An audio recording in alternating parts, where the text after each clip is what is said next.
Welcome to the lecture on electromagnetic field theory. Again, we will, in continuation with the lecture 19, we will solve some more problem on transmission line. The contents of the topic are impedance matching, Smith chart applications. Based on the Smith chart, we can find out standing ratio and reflection coefficients. So, let us consider one problem to find characteristic impedance. Let an open wire transmission line has the following primary constants: R is equal to 4 ohm per kilometer, L is equal to 3.5 millihenry per kilometer, C is equal to 0.009 microfarad per kilometer, and G is equal to 0.29 micromho per kilometer, and the frequency given is 1 kilohertz. The generator voltage is 2 volt and the generator impedance is 600 ohm. Calculate the power in the terminating load when load impedance is equal to characteristic impedance and the length of the line is equal to 100 km.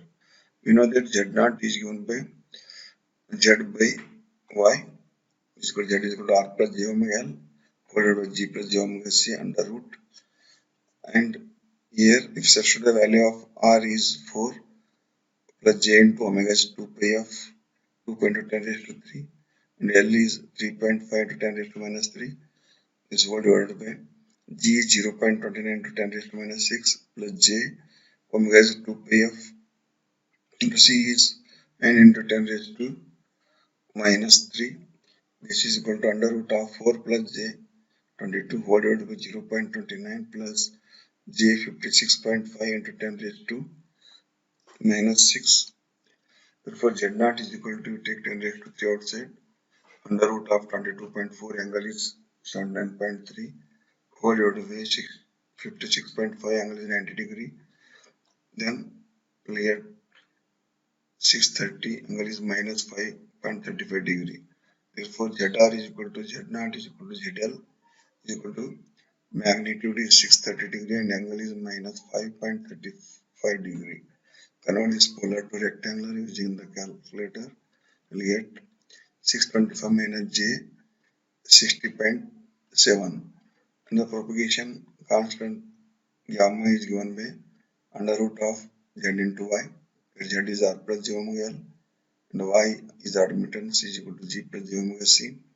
And substitute the value of R, omega and L here into G, omega and C, and if we simplify by converting rectangular coordinate to polar coordinate, we get here under root of 22.4 angle 79.3 for Z and 56 point angle is 90 degree for the Y. If you multiply and take the square root here, we will get 0.0365 angle is 84.65. This is equal to alpha plus j beta. We know that gamma is equal to 0.0365 angle is 84.65. But here alpha is equal to 31 into 10 raised to minus 4 per kilometer and beta is equal to 3.54 into 10 raised to minus 2 radian per kilometer. Therefore, IS is given by ER divided by ZG plus ZR. Substitute value of ER is 2 whole divided by 600 plus 625 minus J 60.7.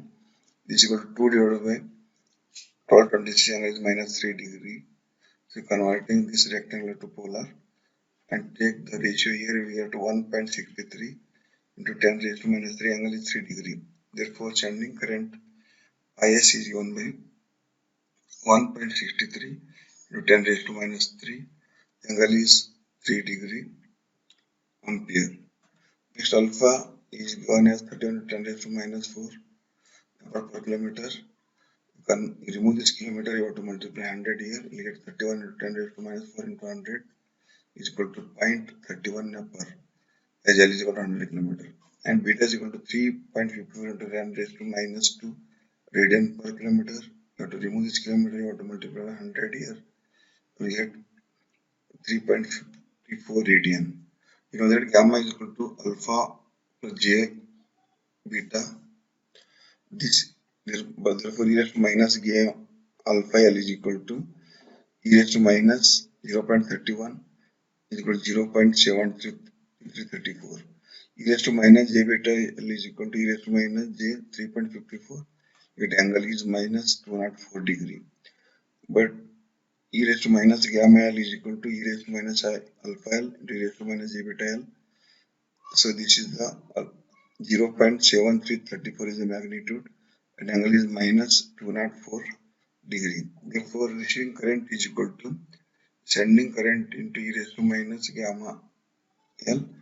This is equal to IS you have calculated 1.63 into 10 raised to minus 3 angle is 3 degree and the value of e raised to minus gamma L is 0.7334 angle is minus 204 degree. You multiply these two and angle you have to add. You get here IR is equal to 1.2 10 raised to minus 3 and minus 204 degree plus 3 degree is equal to minus 201 degree.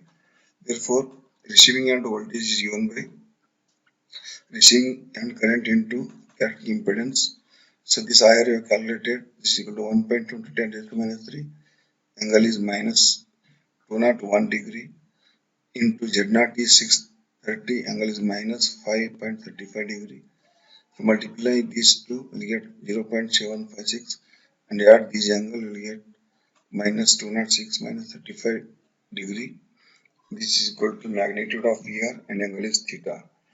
Therefore, power is given by magnitude of ER into magnitude of IR into angle theta, and theta is equal to minus 206 minus 35 degree. This is the angle, and therefore we'll get here 0.756 into 1.2 10 raised to minus 3. Then this angle is cos of minus that is 5.35 degree. We'll get this is equal to P is equal to 907.2 into 10 raised to minus 6 watts. Next we will derive the expression for power delivered to the load obtained using circuit concept. Consider a lossless transmission line with characteristic impedance Z0. Let the line be terminated in a complex load impedance ZL is equal to R plus Jx is not equal to Z0. Since the load impedance is not equal to the characteristic impedance, there is reflection on the line. The voltage and current on the line can be given as V at length L is given by V plus, that is the sending voltage, e raised to j beta L inside bracket 1 plus reflection coefficient of the load e raised to minus j 2 beta L, and V IL is equal to V plus Z0 e raised to j beta L inside bracket 1 minus gamma L e raised to minus j 2 beta L. Since the reference point L is equal to 0 is at the load end, the power delivered to the load is PL is equal to half into real V into complex I at L is equal to 0. Therefore, half into real V plus 1 plus 12 from this equation into V plus Z0 1 minus 12 complex from this equation. Therefore, if you multiply these two, you get half into real V plus square root by Z0 1 minus 12L square plus 12 minus 12 complex. Therefore, this is the difference of any complex number and its conjugate in the purely imaginary part. Therefore, gamma L minus gamma L star is purely imaginary quantity.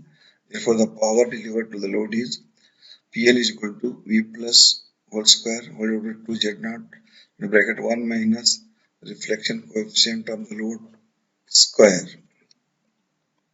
Next, power delivered to the load using wave concept. The same thing can be derived by using the wave concept. So the load can also be calculated using a different approach, and that is the power given to the load is the difference of the power carried by the incident wave towards the load and the power carried away by the reflected wave. Since the traveling wave always see the characteristic impedance, the incident and reflected powers P incident and P reflected respectively are P incident is equal to half real value of V plus I plus star, and this is also equal to half into real V plus by Z naught star. Therefore, this is equal to V plus square divided by 2 Z naught. Note Z naught is real for lossless line, and the reflected power is given by the gamma L V plus whole square divided by 2 Z naught. Simplify, we get V plus square root of 2 Z naught into reflection coefficient square, but PL is equal to incident minus P reflected. If you subtract these two, incident minus P reflected, we will get the answer. Complex power at any point on the line is given by PL is equal to half VL IL star. Substitute the voltage and current at location L. PL is equal to half into the value of VI here and the value of IL star here. Then if you multiply these two, then you will get V plus square divided by 2 Z naught. Inside the bracket 1 minus that is gamma L square plus imaginary part of gamma L is raised to minus J2 beta L. This is equal to real part of PL is equal to V plus square divided by 2 Z naught into 1 minus reflection coefficient square. This is equal to PL. Therefore, imaginary PL is given by V plus square divided by 2 Z naught. The imaginary reflection coefficient into e raised to minus J to beta L. Next, evaluation of arbitrary constant V plus. For impedance calculation, the knowledge of V plus is not needed. However, for power calculation, we need to know V plus. We can obtain V plus by transforming the load impedance to the generator end of the line and then applying looped circuit analysis. So this is a transmission line. Here I is equal to IL, and this is the source impedance ZS, the source VS, and this VA voltage and this end is VL, and this is length is equal to 0. This is total length is L here. Transmission line, parallel transmission line, this is impedance ZL. Therefore, this can be simplified. Equivalent loop circuit at the generator end here. Next, the transformer impedance at the generator end is given by ZL dash is equal to Z naught into bracket ZL cos beta L plus J Z naught sin beta L whole divided by Z naught cos beta L plus J ZL sin beta L. This we can write R plus J XC. Next, from the circuit B, the voltage and current I is Vs divided by Zs plus ZL, and VA is equal to Zs into Is. So ZL Vs divided by Zs plus ZL. From figure A, the voltage and the current at the generator end are VL is equal to V plus e raised to J beta L, the forward current, into 1 plus reflection coefficient of the load e raised to minus J beta L, and IL is given by V plus Z naught e raised to J beta L into bracket 1 minus reflection coefficient of the load e raised to minus J beta L. So equating the two voltages, we get V plus e raised to J beta L into bracket 1 plus reflection coefficient of the load e raised to minus J beta L is equal to this ZL Vs divided by Zs plus ZL. And if you simplify, you will get V plus is equal to ZL into Vs e raised to minus J beta L whole divided by Zs plus ZL into bracket 1 plus reflection coefficient of the load e raised to minus J beta L. Since the line is lossless, the power supplied to the transformed impedance ZL is same as that supplied to the load ZL. Therefore, PL is equal to P is equal to half real value of VA into I star is equal to half R into bracket Vs divided by ZL plus Zs. We solve some problem on Smith chart to find the reflection coefficient.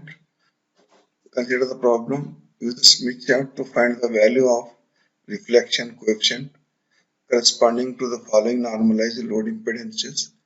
So this is normalized load impedance ZL is equal to 2 plus J0, BBT ZL is equal to 1 minus J1, CBT ZL is equal to 0.5 minus J2, DBT ZL is equal to minus J3, EBT ZL is equal to 0 short circuit, and FE is ZL is equal to open circuited, and GBT ZL is equal to 1 mass load. So here is a Smith chart here. Here we got two circles. One is the reactance circle, one is the resistance circle here, and center is at 1 0. For the first problem A is given ZL is equal to 2 and reactive part is 0. Here you have to take here at the point A, this is the 2 value, and join this, and we have the angle, this is the real term, therefore the angle is 0, and you have to find reflection coefficient is OA divided by OR, we get 0.33. In the B problem, ZL is given by 1 minus J1, 1 is real term here, and we take the reactance axis is also minus 1 here, this is point B here, and join this point B, here you will get the angle minus 63.4 degree. Therefore, reflection coefficient is given by OB divided by OR, angle is theta 2 is equal to 0.45, angle is minus 63.4 degree. CBIT ZL normalized impedance is given by 0.5 minus J2, 0, that is C here 0.5 circle, this is 0.5 circle, and next one is reactance minus J2 here, this is J2, and this is a point, and join this OC here and extend here.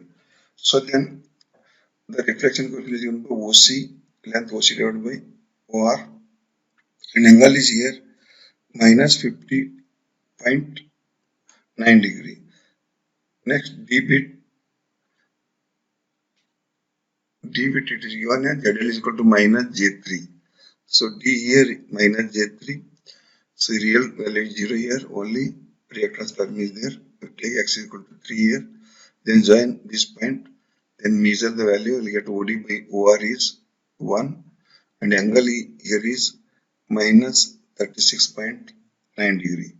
The EBIT ZL is equal to given as 0. That is the point is here. This is a short circuited line here. Again you measure this length and divided by this length, again you will get one angle is 180 degree here. Next, for the F here, ZL is equal to infinity, open circuited, this is given at this point here. Again we will get magnitude is 1 and angle is 0 here, therefore we get only 1. The G bit ZL is given 1, that is a matched load, so you take only 1 here, this is a point G here. Here we take OG by OR. Here the value is 0, OG is 0 here. 0 divided by OR is, we get 0 value. Therefore, reflection coefficient is equal to 0 we get. In this way, we can find the reflection coefficient of a transmission line using Smith chart. It will take very less time compared to the solving the problem using the formula. Therefore, Smith chart is preferred over the other method of calculation of reflection coefficient and voltage standing wave ratio. In the next class, we will solve some of the problem to find the standing wave ratio and also single step matching and also double step matching, and we have to find the length of the line where the stub has to be placed and the length of the stub section.